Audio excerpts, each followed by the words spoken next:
یک سال پیش میاد شما دهبیدی سمرقند گفتین بسیاری از ایشانها، بسیاری از سیدزاده ها بگیم خوب هر دش یک است، بیشترش میگن که ما از دهبیدی سمرقند هستیم.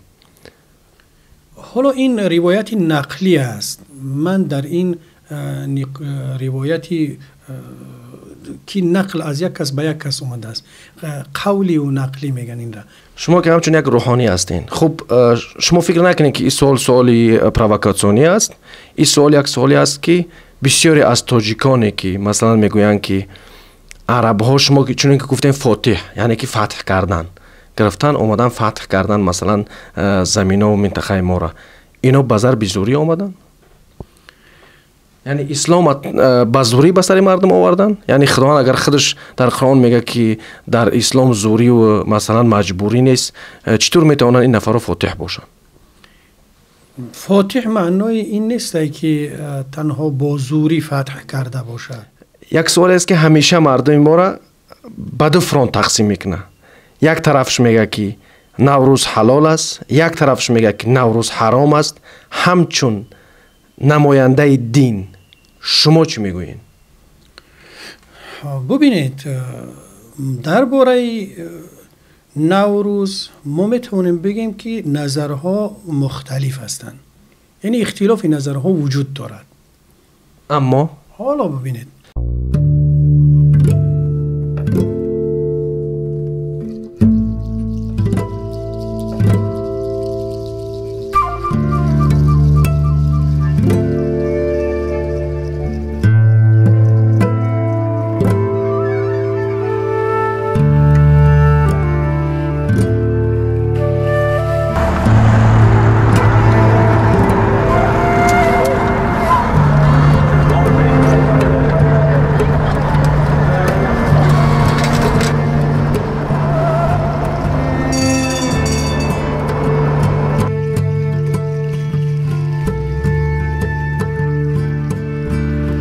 سلام علیکم و رحمت الله و برکاته بینندگان و تماشابینان منوچهر کوهستانی.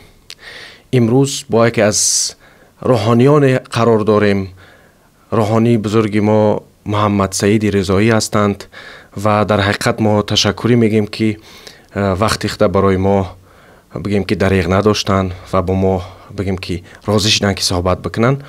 من گفتن نمونه دوستان عزیز که کامره منوچهر کوهستانی برای همه بازه، حکومتی است، غیر حکومتی است، داملا هست، زن هست، غیر زن هست، هر نفری که هست میتونه که در پیش کامره منوچهر کوهستانی بشینه و در سوالای منوچهر کوهستانی جواب بگه.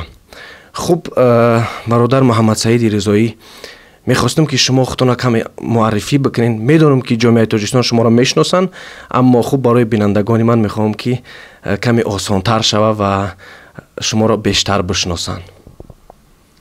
بسم الله الرحمن الرحیم. در این لحظه من سلام خدمت با قدردانی و تشکر به شما و به بینندگان شما توسط این شبکه‌ای که کوهستانی دارد و همه بینندگان مخصوصا هموطنان عزیزمون میرسونم. خیلی هم خوش هستم که امثال شماها برای خدمت به کشور و ملت خب دیگر با شخصیت های گوناگون صحبت میکنید، موضوع های گوناگون را که البته به خاطر منفعت کشور برای نشان دادن چهره واقعی کشور را خب با زبان های مختلف من که مشاهده میکنم، خیلی کاری مقبول و پسندیدنی است و ستودنی است که خیلی هم کار خوبی را انجام میدید. قبل از اون که خیلی خدمت معرفی کنم، باید این گونه باشد، یعنی چی برای نسل نوی خودمون، چی برای آینده هامون و چی بیرون از اون، باید که ما ملتمون، کشورمون با شکلها، با قشرهای گوناگون معرفی بکنیم. یعنی روحانی را با سمت روحانیش، سیاسی را با سیاسیش. خب یعنی برای شما مرز نباشد، مثلا حزب، سیاست، روحانی، غیری مسلمان، با این مرز نباشد، بلکه و تناسبی که با تاجیکستان دارن و تاجیکستانی هستن، از همه قشر و زبان و ملت همه اینها با همه زبان با همه شیوه ها برای جامعه جهانی معرفی کنید. این بهترین خدمت است، این ستودنی است، خیلی خوب است. حالا در نسبت من که شخصیتی من را پرسیدید، همون گونه که گفتید، من محمد سعید رضایی. خب در تاجیکستان دیگر با غنیوف معروف بدیم، محمد سعید غنیوف. حالا رضایی نسبت به نام پدری من هست که منسوب به قبیله یا اینکه نسلی رضا که هست به اون هست منسوب. خب با این مشهور شدم دیگر. من یعنی شما همچون روحانی مشهور شدین؟ حالا گفتنی هستم. من از اینکه با اینکه من این گونه بگویم که با اینکه من همچون یک در جامعه‌ام در کشورمون همچون یک شخصی سیاسی مطرح هستم، اما من یک شخصی روحانی هستم، یک به اصطلاح داملا هستم. شخصی هستم که از مدرسه های خب تاجیکستان، مدرسه های پنهانی که بودن در دوره اتحاد شوروی، من تخرج ابتدا از اونجا من کسب علم کرده هستم. علوم شرعی را ابتدا در نزدی عمکیم، من ملاهای محلی، پدرم خب بعد از اون در شخصیت های کلانی از کشور آموختگی هستم. من مکتب ابتدایی را بسیار باباهای مکتب میانه را باباهای اعلا خونده هستم و من سردار سیم بودم در تحصیلی که مکتب انده بودم. شما از عائله روحانی هستین؟ بله، ما هم روحانی هستیم. با روایتی که مادر کلانم یعنی مادری پدرم میگوید ما سعید زاده ها هستیم. یعنی همچون سعید زاده شما میتونین تاجیک باشین؟ البته در ابتدا تاجیکیم آخه. تاجیکی یعنی سعید زاده همچون عرب. سعید زاده همچون از نسل پیغمبر صلی الله علیه وسلم با هر واسطه هایی که دیگر عائله داری عائله‌شو 5 شدن میگوین سعید، ایشان، امین میگوین. با روایتی که مادر کلان میگفتن که ما از ذریه سعید زاده ها ایشان هایی هستیم که این یک بابامون به نام سعید تاج الدین در سمرقند بود، در دهبیدی سمرقند. بعد از اون اومدن به یکی از همین ناحیه های کوهستانی. یک سال پیش میاد شما دهبیدی سمرقند گفتین، بسیاری از ایشان ها، بسیاری از سعید زاده ها بگیم خوب هر دش یک است، بیشترش میگن که ما از دهبیدی سمرقند هستیم. حالا این روایتی نقلی است. من در این روایتی که نقل از یک کس به یک کس اومده است، قولی و نقلی میگن این را. اما روایتی که این کتابی باشد من در دستمون کدام سند یا یگان چیزی نداریم که چنین است. بله، همین اکثریت سعید زاده هایی که در کشور ما هستند منسوب هستند با همون شخصیت هایی که اول سمرقند، بخارا اینها یکی از مرکزهای اسلامی و یکی از مرکزهای نشر فرهنگ اسلامی و بسیاری از علما هم اگر حالا ما ببینیم فقیه ها را، صاحب های کتاب های بسیار معتبری را که خب از مختصر المعانی یا که شرح الوقایه یا اینکه هدایه شریف اینها را ببینیم، اگر اینها منسوب به همین منطقه هستند و اینها البته که خودشون منسوب میدونستان به اینکه از ذریه پیغمبر و از نسل صحابه ها و از خلفا و از اونها هستن. سعید زاده های اون منطقه هستند که با گذشت زمان با عائله دار شدن، تشکیل عائله و خانوادگی به اینجا رسیدن. یعنی ما میگیم که اوزی سعیدای تاجیکستان یعنی منشأش از دهبید سمرقند است. پیش از دهبید سمرقند چی بود؟ از کجا پیدا شدن؟ یعنی دهبید سمرقند خود از سعودی خیلی دور است. اگر که ما عقلی را فکر کنیم، همچون یک سوال فیلسوفی. نه، من حالا همچون تاریخ شناس در این باره نمیتونم که بس سوال شما پاسخ بدم. خب تنها اون چیزی که من گفتم که با روایت های نقلی قولی که هستن، حالا ما با اینجا میدونیم. من گفتم که بخارا، سمرقند بعد فتح اسلام یکی از مرکزهای مهمی نشر فرهنگ اسلامی در عالم شدن. شخصیت های بارز از فرزندهای این ملت اونها اسلام را فرهنگ اسلام را، فقه اسلام را برای اسلام، برای مسلمان ها یعنی خدمت جهانی کردن.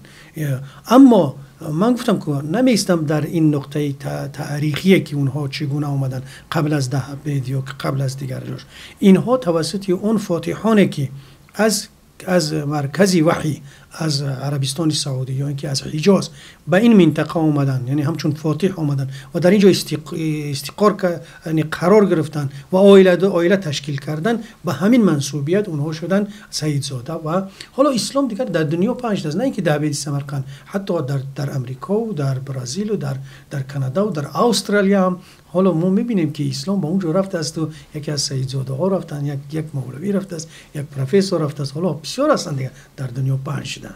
شما که همچون یک روحانی هستین، خب شما فکر نکنید که این سوالی پرووکاسیونی است؟ این سوال یک سوالی است که بسیاری از تاجیکانی که مثلا میگویند که عرب ها، شما که چون که گفتین فاتح یعنی که فتح کردن، گرفتن اومدن فتح کردن مثلا زمین و منطقه ما را، اینا بازار بزوری اومدن؟ یعنی اسلام با زوری به سر مردم آوردن؟ یعنی خداوند اگر خودش در قرآن میگه که در اسلام زوری و مثلا مجبوری نیست، چطور میتونن این نفر فاتح باشن؟ فاتح معنای این نیست که تنها با زوری فتح کرده باشد. فاتح کسی است که یک جا را کشوده است، یک منطقه را مثلا کشف کرده است یا اسلام را به اونجا برده است. خب همچون ما فاتح که میگیم، فاتح کلمه تاریخی در این طرف میاد، مثلا یعنی فتح کردن سرزمین. حالا من همین رو میگم، همچون نقطه علمیش هم بگم، لغوی و علمیش، فاتح فتح کننده هست، اما محصور به این که از راه جنگ یا از راه زوراوری فتح کرده باشد به اون محصور نیست، اینکه بگیم که از این راه است. اما در نسبت اینکه پنهان شدن اسلام، درست است که در بعضی منطقه ها جنگ ها شد، طبیعی است که وقتی که بر مسائلی خود دفاعی است یا اینکه بر مسائلی تهاجمی است، جنگ صورت میگیرد. اما این منطقه های ماوراء النهر، اینها در ابتدا اینها با جنگ نبودند، اینها توسط همون فاتحا یا اینکه همون صحابه، همون رزمندگان اسلام که آمده بودن اول به طرف قفقاز و به این منطقه آمدن، بعد از اون رفتن در یک توافق بین اونها اسلام قبول کرده شد. اما وقتی که بعد اون که در اونجا اسلام قبول کنانیده شد، از بعضی شخصیت های که نفرهای بومی اون منطقه همچون به گذشتگان، خب تکیه بر گذشتگان، یک گونه سرپیچی ها و تعرض و تمرد هایی که شد که بعد بالای اونها باز دویم بار جنگ یا اینکه یکون قتل کشتار شد. اما در هر صورت فتح اسلام به هر کشوری که رفته باشد، یعنی در اسلام یک نقطه هست برای جزیه میگن. این جزیه معنای این را دارد که یک نفر مجبور نیست که یک منطقه اسلام را قبول کند، اما وقتی که اسلام همچون یک قدرت، یک کشور اسلامی همچون قدرت هست و میتواند که از حقوق یک کشور یا یک قوم دفاع کند، خواه حقوق مالیش هست، خواه حقوق شهروندیش هست، خواه حقوق یعنی حمایه از تجاوز دیگرها هست، وقتی که حمایه کرده از اونو، از حقوقهای اونها، برای اونها لازم میگردند یک چیزی به اسلام بدهد. این معنای او را میدهد که اسلام هیچ منطقه را مجبور نمیکند، که نکرده است که مجبورا در اسلام داخل شود. میتواند که با دادن جزیه همچون یک کشور هم حلیف هم پیمان با معامله متقابل اونها معامله بکنن.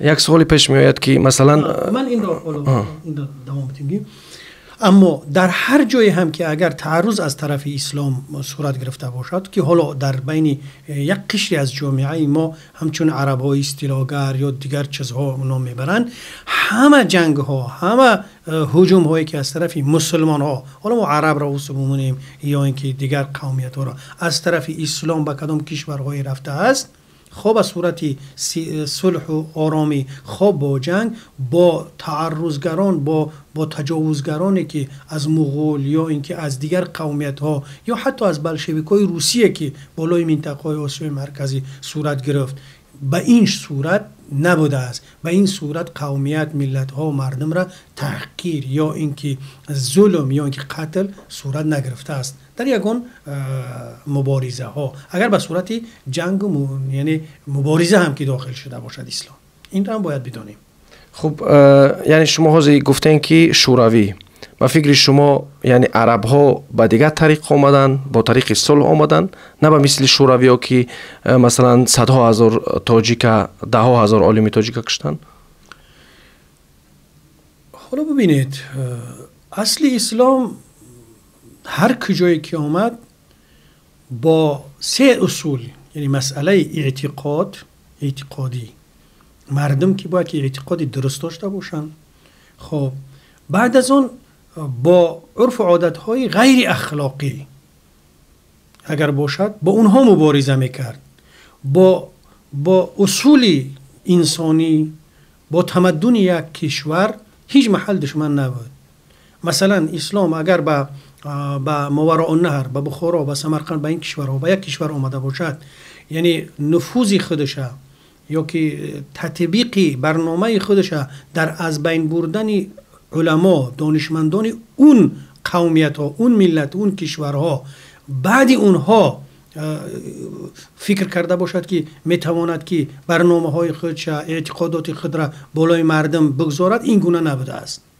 برخلاف بلشویک های روسی.